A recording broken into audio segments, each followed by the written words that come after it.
প্রধান উপদেষ্টা বারবার বলছে আমরা সবাইকে নিয়ে একই পরিবার হিসাবে সবাই বাঁচতে চাই। এখানে ধর্মীয় কারণে বন্যের কারণে কারো প্রতি কোনো অবিচার করা হবে না। যে এখানে চিন্ময় এর ব্যাপারে ভারতের পররাষ্ট্র মন্ত্রণালয় যে স্টেটমেন্ট দিয়েছে এবং এইটা তো নজিরবিহীন এবং দুর্ভাগ্যজনক, খুবই দুঃখজনক না, এবং আপনার কাছ থেকে সীমান্তে জড়ো হবার একটা মানে প্রতিক্রিয়া ব্যক্ত করেছেন এবং আক্রমণ করার মতো কথা বলেছেন, কতটা যৌক্তিক? বিজেপির যে নেতা পশ্চিমবাংলার, তারাও তো উগ্রবাদী সমস্ত বক্তব্যগুলো দিচ্ছে এবং বর্ডারে আসে তারা সমস্ত আমাদের যে মাল আদান প্রদান সেটা নাকি বন্ধ করে দেবে। অনেক সময় বলে না আলু পেঁয়াজ ডিম ইত্যাদি ইত্যাদি, মানে এগুলো তো থ্রেট করা।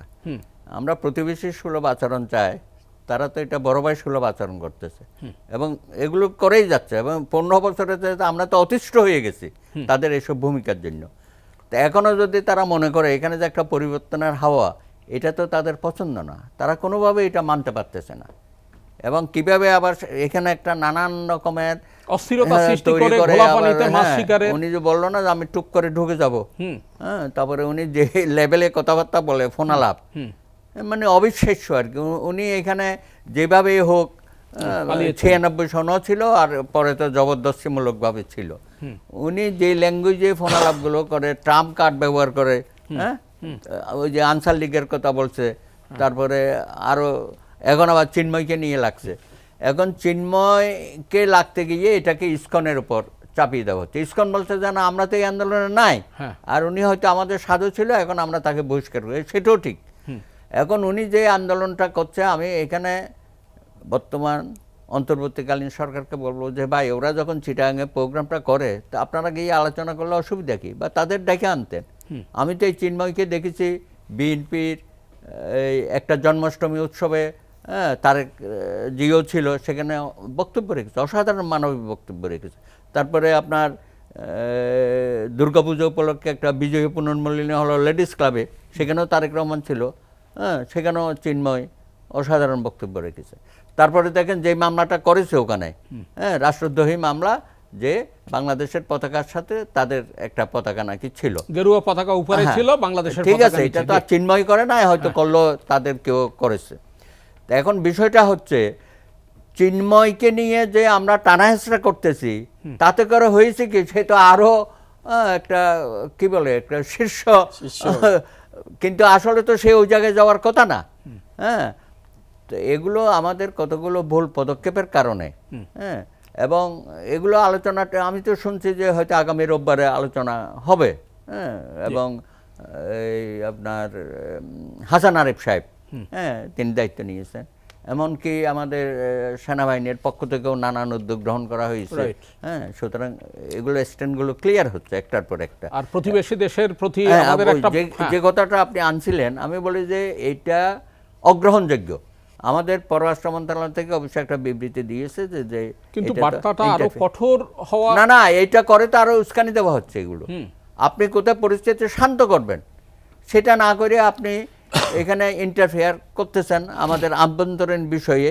তাতে এখানে যারা আছে, আপনি যাদের জন্য বলতেছেন, তার মানে কি আপনি বাংলাদেশ সরকারের তো দায়িত্ব, আপনি দায়িত্বটা আপনি কেন নিচ্ছেন?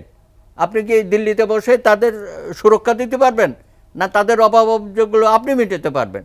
সুতরাং এখানে যারা ধর্মীয় সংখ্যালঘু সম্প্রদায়, আদিবাসী বা অন্যান্য গোষ্ঠী আছে, সংখ্যায় কম, তাদের দায়িত্ব তো সরকার নিয়েছে এবং প্রধান উপদেষ্টা বারবার বলছে আমরা সবাইকে নিয়ে একই পরিবার হিসাবে সবাই বাঁচতে চাই। এখানে ধর্মীয় কারণে বন্যের কারণে কারো প্রতি কোনো অবিচার করা হবে না। এবং উনি এটাও বলেছে যে বাংলাদেশে যত ঘটনা ঘটেছে, আমরা যেটা বলি যে 53 বছরে এই গোষ্ঠী কোনো বিচার পায় নাই, এবং গত 15 বছরে তো শত শত ঘটনা, রামু থেকে শুরু করে কোথায় না, নাসিরনগর থেকে শুরু করে, তারপর 2021 সনে যে প্রায় 20টা জেলায় প্রতিমাগুলো ভাঙা হলো, পূজা মণ্ডপে আক্রমণ হলো, সেটারও কোনো বিচার হয় নাই। দুর্ভাগ্যজনক। আপনি দেখেন সেটা নিয়ে আমরা হাইকোর্টে গেলাম, হাইকোর্ট বললো একটা জুডিশিয়াল এনকোয়ারি করো, জুডিশিয়াল এনকোয়ারি করতে দেয় না আপিল বিভাগে, যারা এখন পালিয়ে গেছে। চেম্বার জাজ সেটাকে বন্ধ করে দিয়ে জুডিশিয়াল এনকোয়ারি বন্ধ করে কোন দেশে শুনেছে? সেটাও আমাদের এখানে হয়েছে। সুতরাং এই সরকার বলেছে আমরা প্রত্যেকটা ঘটনার বিচার করব এবং আর বিচারহীনতার অপসংস্কৃতি বাংলাদেশ আর থাকবে না। আমরা কি এই সংকীর্ণতার ঊর্ধ্বে উঠে এখন যেহেতু এই যে সেটা হয়েছে 5ই আগস্টের মধ্যে ছাত্র জনতার অভ্যুত্থানের মধ্য দিয়ে যে সরকার এসছে, এই সরকার এবং এখন যে পরিবর্তিত রাজনৈতিক নেতৃত্ব, তারা কি কোনো জাতীয় ঐক্যের ডাক দিতে পারে না? আপনি কি মনে করেন? সে বিষয়ে যাওয়ার আগে সম্মানিত ইমাম সাহেব ইসকনকে নিয়ে যে ফিরিস্তি দিল, এগুলো তো ভয়াবহ অবস্থা দেখি। তো এগুলো একটু রাষ্ট্রীয়ভাবে তদন্ত করা উচিত। ইতিমধ্যে হাইকোর্টে একটা মামলা হয়েছে নিষিদ্ধ করবার জন্য, নিষিদ্ধ প্লাস চিটাগাংয়ের এই ঘটনাবলী নিয়ে একজন আইনজীবী হত্যার শিকার হয়েছে। তো সেখানে ওই অ্যাটর্নি জেনারেলকে বলল যে এই ব্যাপারে রাষ্ট্রের কি স্ট্যান্ড আমাদেরকে জানান। তো উনি গিয়ে বলছে যে আমরা এগুলো এনকোয়ারি করছি, সরকার তৎপর পদক্ষেপ নেওয়া হচ্ছে।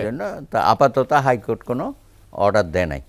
তো আমি জানি না যে উনি যে ধরনের তথ্যগুলো দিল, এগুলো তো আসলে ইয়ে হওয়া উচিত, অনুসন্ধান হওয়া উচিত এবং এটা খুব সিরিয়াসলি নেওয়া উচিত। হ্যাঁ, তো ওনাকে আশ্বস্ত করা উচিত যে আপনি এই বিষয়টা সরকারের সাথেও আপনি উত্থাপন করেন, শুধু হাইকোর্ট করলে তো হবে না। আপনি যেহেতু তথ্যপত্র নিয়ে আসছেন, এটা করা উচিত। আমারও কিছু জানা হলো, নিশ্চয়ই আমি এগুলো, এছাড়াও আরো অনেক কিছুই আপনারা ঠিক আছে আজকে আর এই পর্যন্ত থাক। আর হচ্ছে জাতীয় ঐক্যের ডাক তো আমরা সবাই দিয়েই রাখছি এবং সরকারের প্রধান যিনি বিশ্বনন্দিত আমাদের ইউনূস, প্রফেসর ইউনূস, তিনিও তো জাতীয় ঐক্যের কথা বলছে এবং রিসেন্টলি বিএনপি তো তার প্রত্যেকটা বক্তব্যের মধ্যেই জাতীয় ঐক্যের কথা বলেছে। কালকে জামাতে ইসলামী গিয়ে জাতীয় ঐক্য, তো জাতীয় ঐক্য তো আমরা হয়েই গেছি।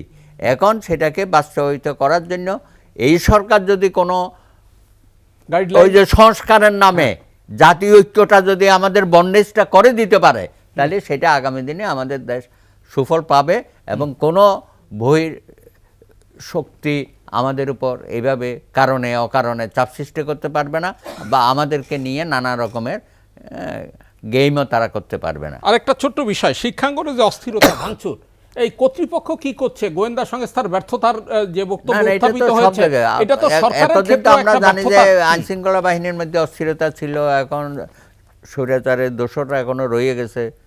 আজকে তো দেখলাম 2-1জনকে অবসরে পাঠাইছে আপনাদের সার্ভিসে।